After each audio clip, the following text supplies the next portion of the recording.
και κατεβαίνω σε αυτήν την, στρατεύομαι μάλλον σε αυτή την κίνηση, γιατί αυτή υποστηρίζεται από τον Αντώνη τον Σαμαρά, ο οποίος είναι από τους λίγους αρχηγούς, πρόεδρος κομμάτων που είναι λαϊκά εκλεγμένος, και μια μεγάλη, μια ευρύτατη συμμετοχή κόσμου που ξεπερνάει 800.000 ψηφοφόρους. Ας ξεκινήσουμε από εκεί. Ξέρετε, η ενεργός πολιτική έχει δαιμονοποιηθεί στη χώρα μας. Και ιδιαίτερα από νέους ανθρώπους. Είμαι πολύ ευτυχής που σήμερα βλέπω πολλά νέα παιδιά και βρίσκονται εδώ πέρα. Καλός ή κακός. Η πολιτική, αν θέλετε να το πούμε στην ευρεία της διάσταση, δεν είναι μια ευκαιριακή ενασχόληση όποτε έχουμε εκλογές. Ίσως και ο κόσμος δεν το έχει δαιμονοποιήσει το γεγονός αυτό, γιατί ασχολούμαστε όλοι ευκαιριακά με την πολιτική, νομίζουμε ότι ασχολιόμαστε, δεν έχουμε εκλογές. Βγαίνουμε για παράδειγμα, λέμε άφηνα ψέματα, δίνουμε υποσχέσεις στον κόσμο που ξέρουμε εκ προημίου ότι δεν μπορούμε να τις στηρίσουμε. Και αυτό σημαίνει ότι κάνουμε πολιτική. Η πολιτική όμως είναι καθημερινή πράξη. Δηλαδή, τι εννοούμε με αυτό. Είναι πράξη η πολιτική στον χώρο της δουλειάς μας. Όταν με το παράδειγμα, το ήθος και τη στάση μας διδάσκουμε πώς να είμαστε χρήσιμοι και παραγωγικοί από αυτό που θεωρητικά πάσχουμε. Είναι πράξη στην οικογένειά μας.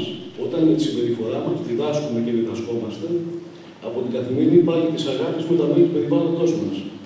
Είναι πράξη για τον επιστήμονα που θυσιάζει ένα μεγάλο κομμάτι της προσωπικής του ζωής για χάρη της επιστήμης και του κοινωνικού συνόλου.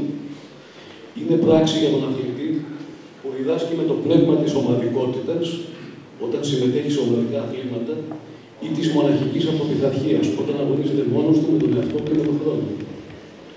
Πολιτική είναι όλα αυτά και πολλές φορές το λησμονάμε.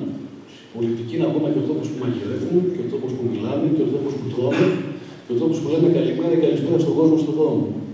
Πολιτική δεν είναι ευκαιριακή ενασχόληση. Ότι σήμερα, για παράδειγμα, αποφάσισα να ασχοληθώ και σήμερα αποφάσισα να αλλάξω. Και σήμερα αποφάσισα να λέω καλημέρα που δεν έλεγα χθες. Σήμερα αποφάσισα να είμαι ευγενικός που δεν ήμουν χθες. Σήμερα αποφάσισα να φοράω κουστούμι που δεν το φοράγα προχθές. Και σήμερα αποφάσισα να αγαπάω τη γυναίκα μου και να βγάζω φωτογραφίες στα παιδιά μου.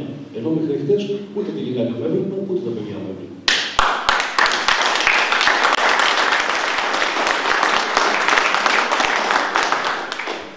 Ο φίλος μου ο Μερίκας μου έφερε ένα άρθρο, παραμονή των εθνικών εκλογών. Εγώ θέλω να σας πω ότι συμπαθούσα μάλλον απεριόριστα, και αν θα ανοίξετε και το Facebook, τον Γιώργο τον Παπανδρέου, γιατί βρεθήκαμε σε ένα συνέδριο στη Χάλκη, όταν ήμουν αστέλεγος της ΟΝΕΤ, και μου έκανε τρομερά καλή εντύπωση σαν άνθρωπος. Η οικογένειά του, το όπλο, όλα τα σχετικά. Και ο κύριος Παράς τον γνωρίζει και όσοι έχουν ασχοληθεί τον γνωρίζουν.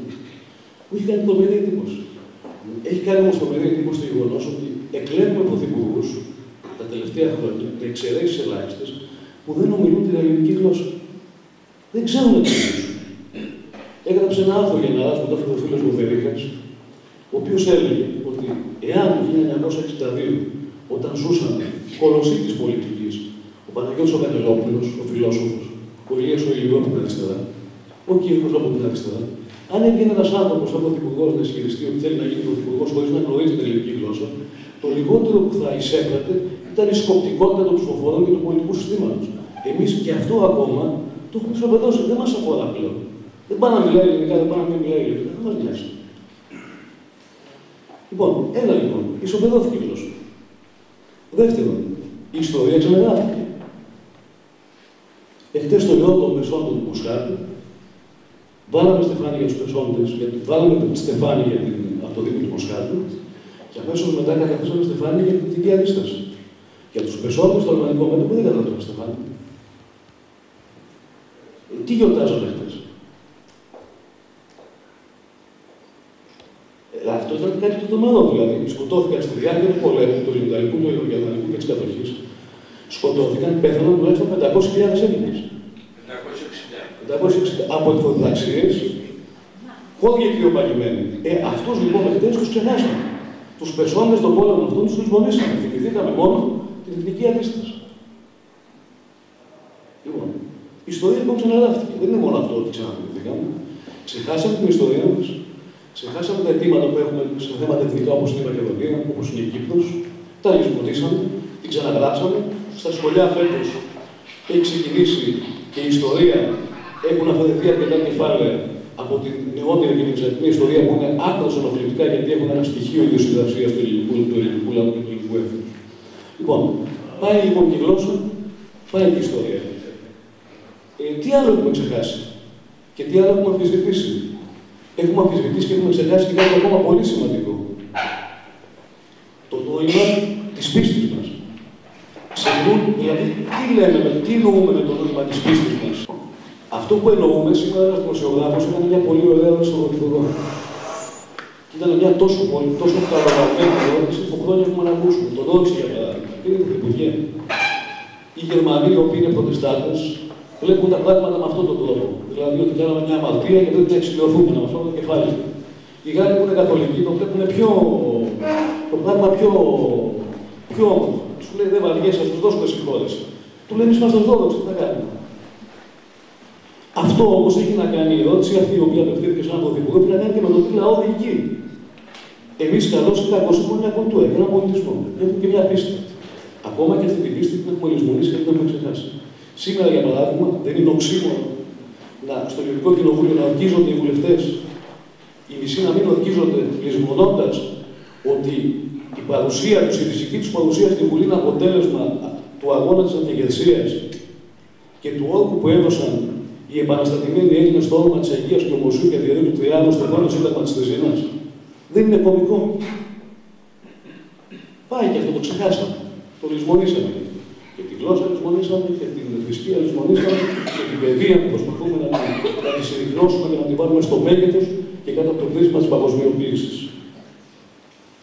Τι άλλο καταφέραμε και κάναμε από το 1981 και μετά. Αποσαφρώσαμε και την παιδεία. Γιατί κατά τα ψέματα δεν υπάρχει παιδεία. Παροχή κακής εκπαίδευσης, μα πάνω απ' όλα παροχή εκπαίδευσης χωρίς καμιά ιδεολογία. Είμαστε ο μόνος λαός στον κόσμο που εκπαιδεύουμε ανθρώπους χωρίς να ξέρουμε τι ανθρώπους θέλουμε να βγάλουμε στην κοινωνία. Τι άνθρωπο θέλουμε να βγάλουμε. Θέλουμε να βγάλουμε τεχνοκράτη, θέλουμε να βγάλουμε άνθρωπο διανοούμενο, θέλουμε να βγάλουμε Έλληνα, θέλουμε να βγάλουμε έναν άνθρωπο παγκοσμιοποιημένο. Δεν ξέρουμε τι θέλουμε να παράγουμε. Απλά και μόνο εκπαιδεύουμε τους ανθρώπους και μάλιστα τους εκπαιδεύουμε με τον χειρότερο δυνατό τρόπο. Και τώρα με τις χειρότερες δυνατές συνθήκες. Δηλαδή, θα ξαναθυμηθούν οι μαθητές σε σημερινή τα τμήματα που ζήσαμε εγώ και ο Δημητράκης ο Χατζιελένης με τα 35 παιδιά. Τώρα, εντάξει, αυτή είναι μια ζωφερή πραγματικότητα. Για να μην πάμε στο οικονομικό μέρος. Να δούμε όλα τα υπόλοιπα, έτσι από το οικονομικό. Γιατί λέμε το οικονομικό και τα ξεχνάμε όλα τα άλλα. Δεν έχουμε λεφτά στην τσέπη μας, πεθάναμε. Δεν πάμε να μην ξέρουμε να μιλάμε. Δεν πάμε να μην ξέρουμε να κάνουμε το σταυρό μας. Εδώ υπάρχουν δημοσίοι επιδείματοι, δεν τους κάνουν το σταυρό τους. Είδα και να τον έκαναν το αριστερό του χέρι. Τι έχουμε εμείς κατά μας τελικά να δώσουμε. Έχουμε κάτι ή δεν έχουμε. Άμα δεν έχουμε κάτι, θα πάμε να πεθάνουμε όλοι μαζί. Έχουμε. Τι έχουμε. Έχουμε πολιτισμό που είναι το ισχυρότερο μας όπλο.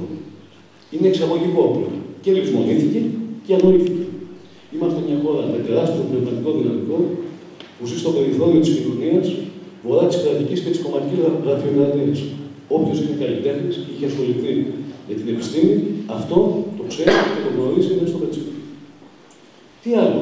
Ο αθλητισμός μας, δεν έχουμε αθλητές, πάρα πολλούς και καλούς. Τι έγινε. Έγινε πεδίο πειραματισμού. Πεδίο αναβολικό, δυσφημώνοντας την ιδέα του αυτή καθ' αυτή. Και το κωμικό είναι ότι έχουμε σήμερα υποψήφιο περιφερειάρχη του κ. Σκορό, που σκοπίμως όλοι λησμονούν ότι είναι ο άνθρωπος ο οποίος έβαλε την ταφόπλακα στον ελληνικό αθλητισμό με την κατασυρωή χρήση αναβολικών στους αθλητές μας. Και δεν το λέει κανείς αυτό. Αγιοποιήθηκε και αυτή η μορφή. Ξέρετε τι ζημιά έχει κάνει στον ελληνικό αθλητισμό η παρουσία του Σκούρου του Τρασινόρου. Τεράστια.